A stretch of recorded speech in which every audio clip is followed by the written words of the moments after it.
Well, hello and welcome back to the EnglishAnyone.com Power Learning Podcast. I'm Drew Badger, the co-founder of EnglishAnyone.com. I'm an author, a teacher trainer, and an English-speaking confidence expert, and I'm so excited to have you with me here today for the 10th episode of the Power Learning Podcast. So welcome, and I hope you're having a fantastic day. Today, I want to talk about something that's incredibly important and also something that most people, except for maybe a few of my private students, know about me and know how I got for trying to improve my Japanese and learning how to become a confident, fluent speaker of Japanese. So today I'll be talking about something that was very important for that.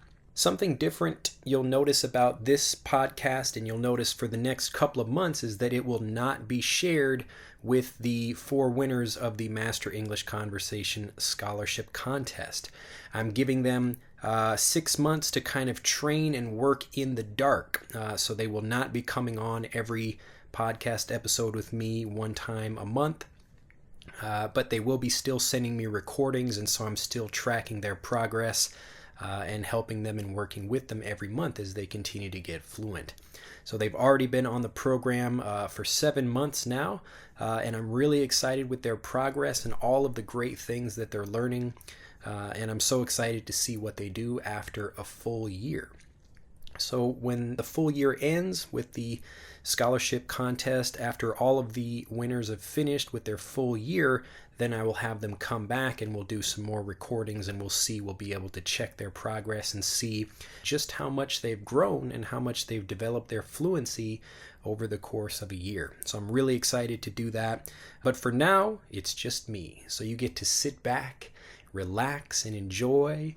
Listen to my lovely stereo voice on these stereo microphones. I love playing with these things.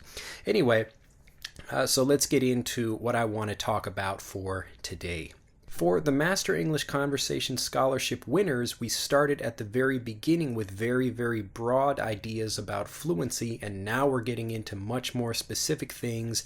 A few months ago, we talked about grammar, and then last month a little bit about pronunciation. And now, for the rest of the time, I really want to focus on speaking strategies and how you can get out and meet native speakers to practice with.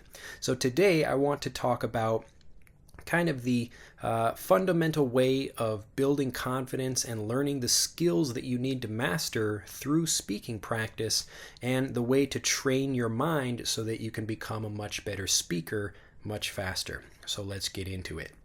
One of the things I hear from students most, especially when they're just starting to master a few new phrases and they're learning some words and they really want to get out and speak, a problem that a lot of people have, and it's the same thing that happened to me when I started learning Japanese, is I was really, really nervous about making mistakes, and I didn't want anybody laughing at me. And this is a typical thing, and learning a language is such a special kind of thing to learn how to do because it really takes you back almost to your childhood level.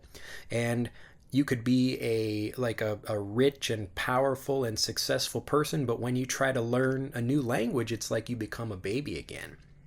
And for young children that are learning a language, they don't really have this problem. We call this a hang-up.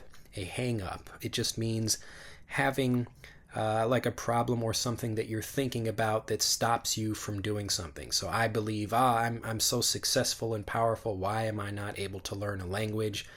Or I should be a lot better at this, and I'm starting to doubt myself and lose confidence in myself. So this is a very common thing that happens. It happened to me, and it happens to pretty much everybody that learns languages, especially if they're not 2 or 3 years old when they're learning for the first time. So especially for adults, and this is mostly who I teach with this podcast, but certainly anyone's welcome to listen, but this is mostly for adults because it's a special thing that we go through because we went through learning languages naturally growing up, and now that we're going back again, it's almost like we're revisiting childhood. So when we kind of go back to childhood and try to think about how we can learn a language again to deal with the frustration and the lack of confidence that we get because we make so many mistakes, one of the things that I did that was really helpful for me, and it's been helpful for many of my personal students, is to create a kind of gigantic fluency suit, almost like a powerful robot that you climb into when you begin practicing. Right now, it is the middle of September, almost, September 2013. So if you're listening to this in 10 years or so, the reference will be a little bit dated. But not that long ago, the movie Pacific Rim came out, and this is kind of a classic from the Japanese culture, a giant robot that's constructed to go out and battle these intergalactic monsters. And, it's a fairly common theme that many children, even in America, would know, and many other countries as well, because this theme has come and it's just a cultural thing from Japan that became popular worldwide. But I really want you to use that, and this is, again, a giant robot that you climb into, and you become a much more confident speaker by focusing anything negative or any bad attention, anything like that, on the robot. The reason I talk about this as a way to get better at fluency is because there's a special thing about fluency where there's kind of two things. One is that you're needing to protect yourself because it can be really frustrating, and a suit is almost kind of a great way to do that. So it's like you've got armor to protect yourself. And you have to recognize that getting fluent is like any other difficult skill, like learning how to ride a bike. And it's not that you're stupid or you're bad because you don't know how to ride a bike. It's just that you don't know how to do it yet. It's something you have to get used to. So learning how to ride a bike is kind of one specific skill. You need to learn how to move your body in a certain way. And once you figure it out, it's really easy and fun to do. And fluency is exactly the same way. It's like riding a bike, but you also have to think about the mental aspect and the fact that it takes a really long time to master another language, especially if you're an adult trying to learn, mostly for the psychological reasons. But if you're thinking about getting fluent and you think about learning a language as a skill, that's a special thing that you have to physically move like a native speaker and you have to think like a native speaker and talk like a native speaker, it's almost like you're literally wearing a different suit and you are going into or fitting yourself into the suit of a different language speaker. So as you've probably seen some children or even friends of yours maybe when they're speaking, to give you kind of a clear example, some of my friends back home in America, if like maybe their grandparents or parents even are from a different country, when they are speaking with them, they will actually change. Their personality will change slightly. And even most people like me, when I go home for Christmas or something, I become a little bit more immature because I'm not, the one having to take care of myself. I've got my dad or my mom there to cook me a little bit of breakfast or wash my clothes or something. So getting fluent is the exact same thing. When you step into a different language, you're really stepping into a suit and you're kind of becoming that kind of culture. So there's a person inside that's you, but then there's the person, kind of the shell, which is what you show to other people. And this is how you think and how you behave and how you speak, and that's the whole fluency suit I'm talking about here. But I don't want you to think about the suit as the same size as you. I really want you to think about your fluency suit as massive. It should be huge, just like those suits in the movies and TV shows and cartoons that you've probably seen before or you remember from your own childhood.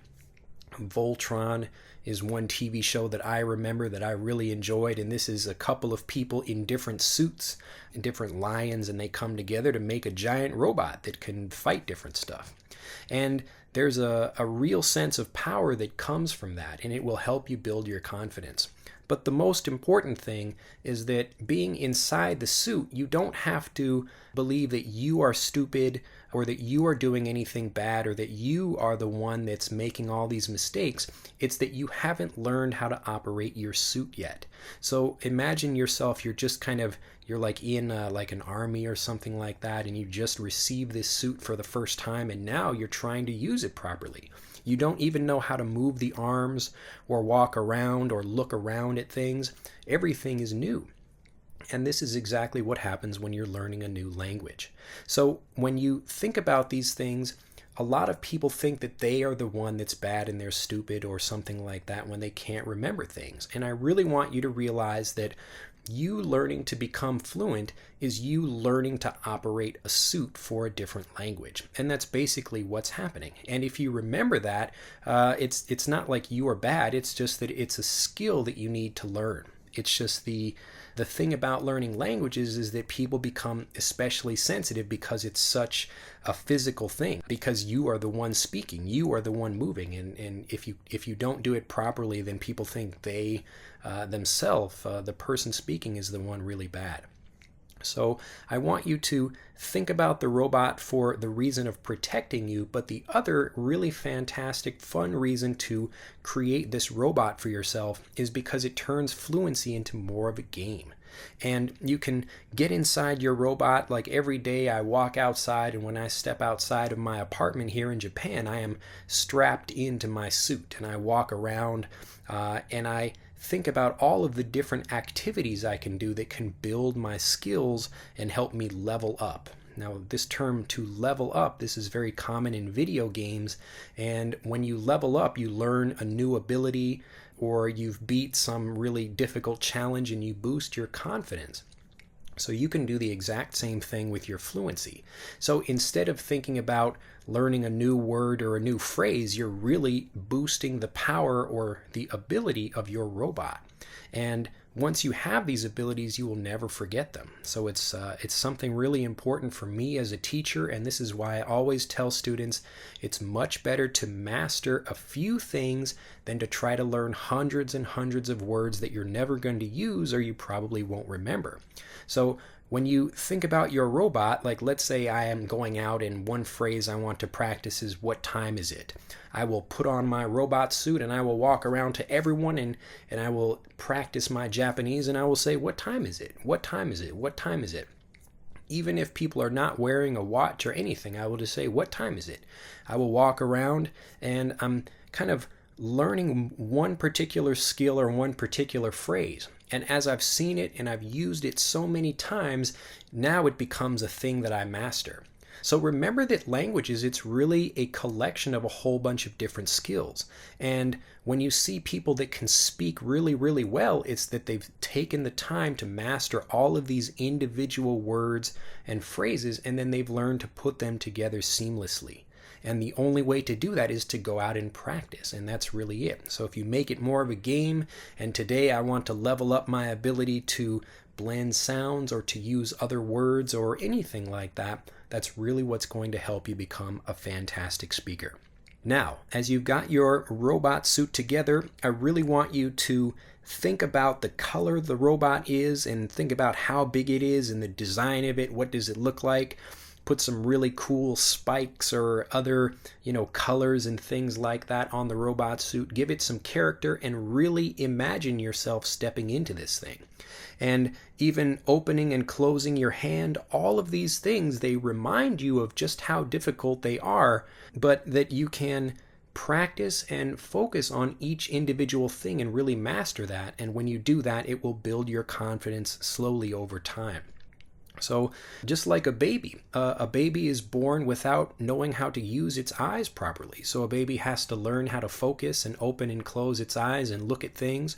And it's something that we take for granted now. We don't really think about it, and we don't think about it as something that's a big deal. But even walking around, a baby isn't born knowing how to walk around. And it's not that the baby is stupid, it's just that the baby has a suit and it has to learn how to use it. So you are the exact same way. So it's not just learning the physical movements of something, but it's also how you act, and what you talk about and what you think about. And so all of these things together, this is really what makes up your suit. So design it, come up with your favorite color, really get a good picture for what your suit looks like, and then step into that suit anytime you have to use your English. And remember that if anyone laughs at you for doing something, you can laugh along with them. And you can say, I know this is kind of my fluency suit, and I'm not so good at using it yet, but I'm working hard at doing that. And people will think that's a great idea. People will think that's very cool. So when you go out, put your suit on. And you can start working through kind of the order of things, which I'll go through right now to help you build your fluency much faster. Now, in thinking about leveling up your suit, there's a particular order that you want to go through and learn things in. And this is really important, and I want you to remember this, so I'll go over it in detail today.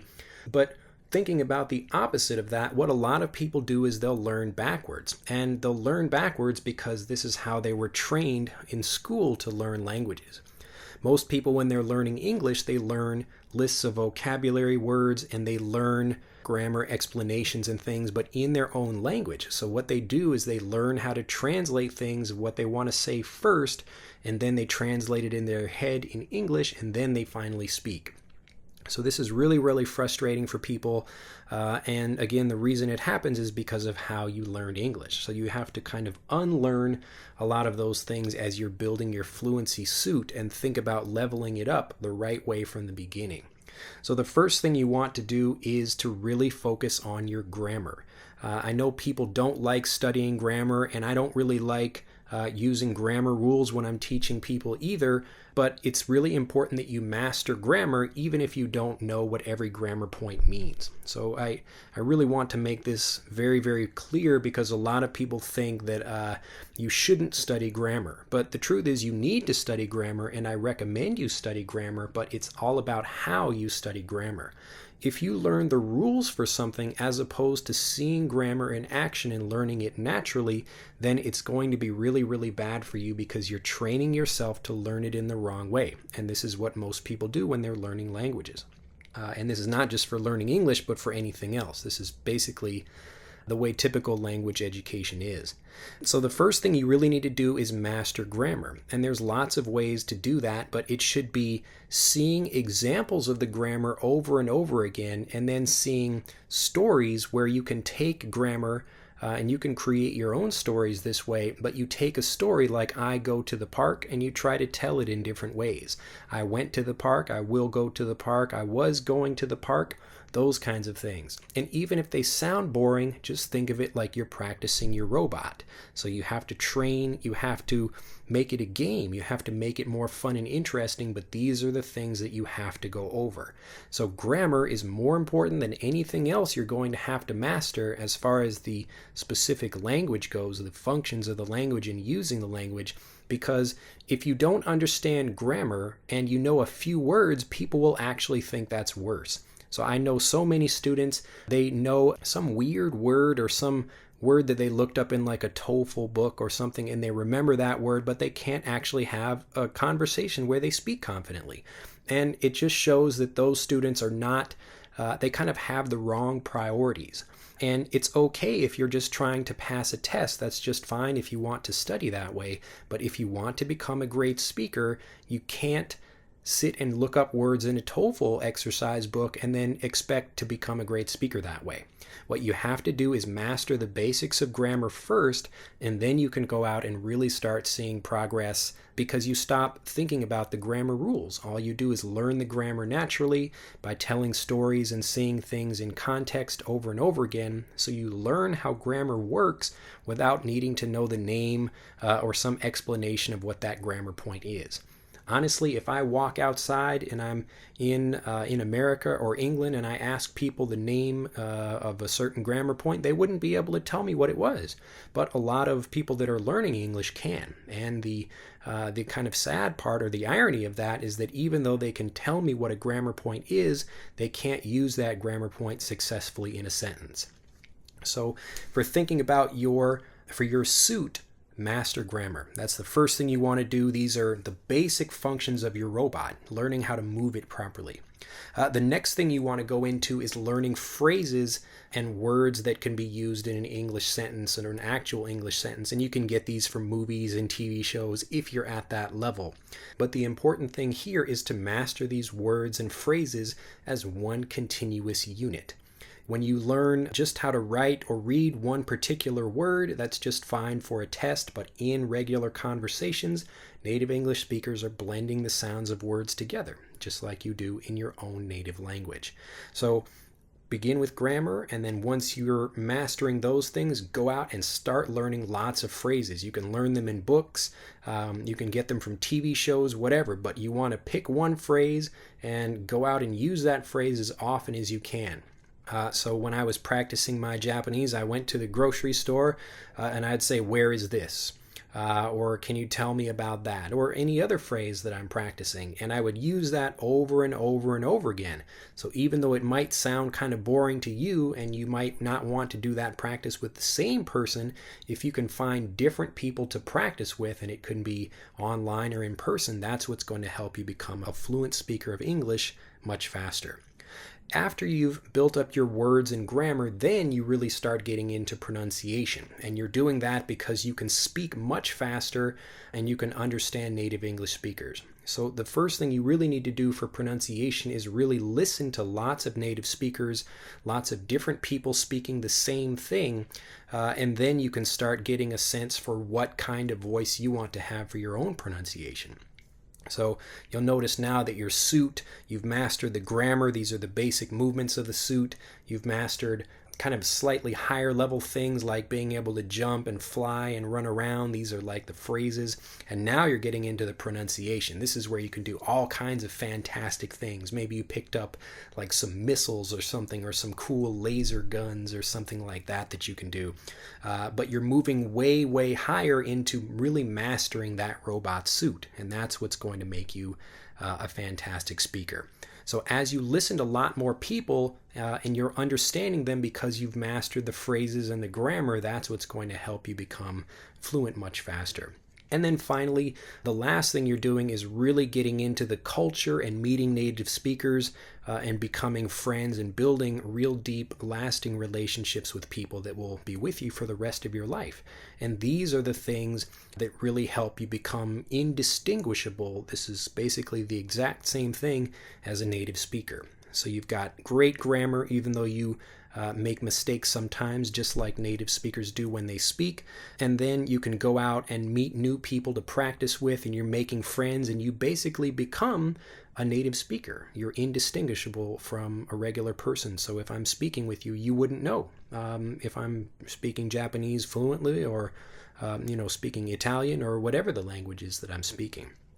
But again, the whole idea here is, number one, to remember that it's how you learn the language, and now you need to unlearn that, and then you need to kind of put on your suit and start learning things in the right way in order to get fluent faster. So stop trying to think about all these big problems like, I can't speak and I can't do this and I can't do that. Just focus on one thing. Focus on one grammar point and master that. Focus on one phrase and master that. And then over time you will see, wow, I have a suit that I can use. And you become fluent much, much faster that way. So stop worrying about big problems if you're still having problems with the kind of small things like learning grammar and all the fundamental things about learning a language. And as you master each one of these skills and perfect your robot, then you really start building your confidence, because confidence comes from each of the small successes that you have. And it changes the way you think and the way you behave, and it builds on itself. And after time, you don't need the robot suit anymore. So you can finally kind of take the robot suit off, and now you are finally the one that has learned how to speak, and you become the fantastic one. You become the amazing speaker.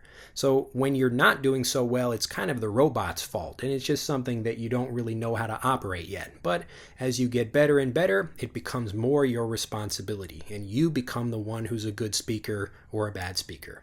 So when you get out, think about these things, make it a game, make it fun, find your robot suit, and that's really what's going to help you become a fantastic speaker. I can't say it enough. Learn things in the right order. Get out and practice, master a few things instead of trying to worry about a whole bunch of different phrases or sitting down and learning 500 words from a TOEFL book that might help you pass a test, but it's not going to help you become a faster, more efficient, fluent, relaxed speaker. So think about all these things as you go out, design your suit, get out, have a fantastic time learning and practicing your English. And if you have questions, feel free to comment down below. I really look forward to hearing from you and to helping you get fluent if there's anything I'm missing in making these podcast episodes. Have a fantastic day, enjoy your suit, and I'll talk with you next time. Bye-bye.